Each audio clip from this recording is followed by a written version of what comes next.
Éric Zemmour est l'une des personnalités les plus controversées et influentes du paysage médiatique et politique français. Journaliste, essayiste, polémiste, puis candidat à la présidence de la République, il a marqué le débat public par ses prises de position tranchées sur l'identité nationale, l'immigration et la société française.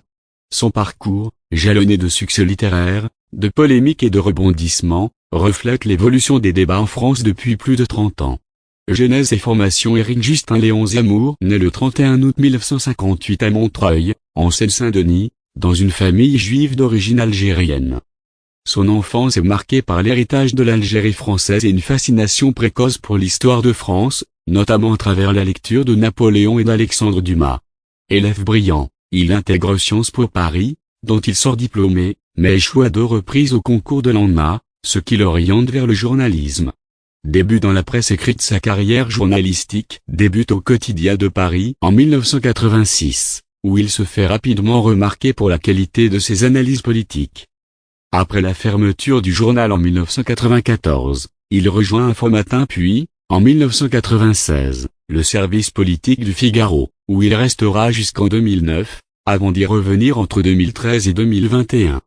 Parallèlement, il collabore avec Marianne, Valeurs Actuelles et Le Figaro Magazine, s'imposant comme une plume acérée, souvent à contre-courant.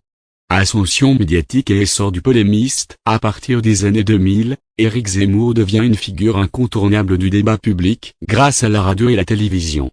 Il intervient dans sa dispute sur iTélé, On n'est pas couché sur France 2, Zemmour et Nolo sur Paris Première, et Face à l'info sur CNews. Il anime également des chroniques sur RTL de 2010 à 2016.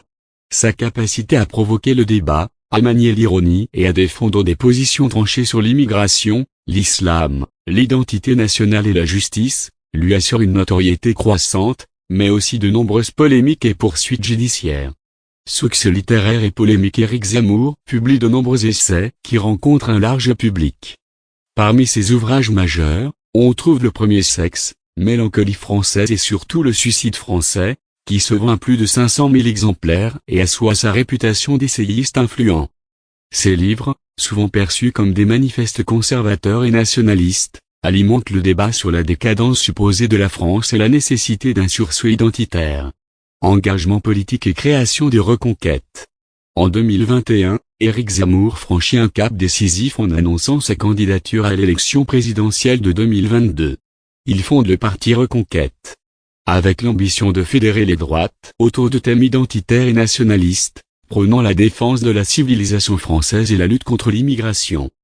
Sa campagne, marquée par des discours chocs et une forte présence médiatique, suscite autant d'adhésion que de rejet. Au premier tour de la présidentielle, il obtient 7,07% des suffrages, arrivant en 4e position. Il échoue ensuite à se faire élire député dans le Var, tout comme l'ensemble des candidats de son parti. Malgré cette défaite, il reste une figure centrale du débat politique, notamment sur les réseaux sociaux et dans les médias. Vie privée et personnalité. Maria Milancic-Portiche, Éric Zemmour est père de famille. Il cultive une image de travailleur acharné, passionné par l'histoire et la littérature. Son style, à la fois érudit et provocateur, séduit autant qu'il irrite. Il est régulièrement poursuivi et condamné pour des propos jugés discriminatoires ou racistes, ce qui alimente sa réputation de polémiste. Conclusion. Le parcours d'Éric Zemmour illustre la montée en puissance d'un discours identitaire et conservateur dans la société française.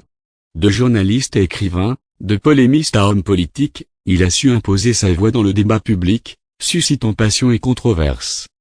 Que l'on adhère ou non à ses idées, il est indéniable qu'il a marqué de son empreinte la vie politique et médiatique française des dernières décennies. Son influence, loin de s'éteindre après sa défaite électorale, continue d'alimenter les débats sur l'avenir de la France, son identité et son rapport au monde. Je ne suis pas un homme politique, je suis un homme de conviction. Éric Zemmour.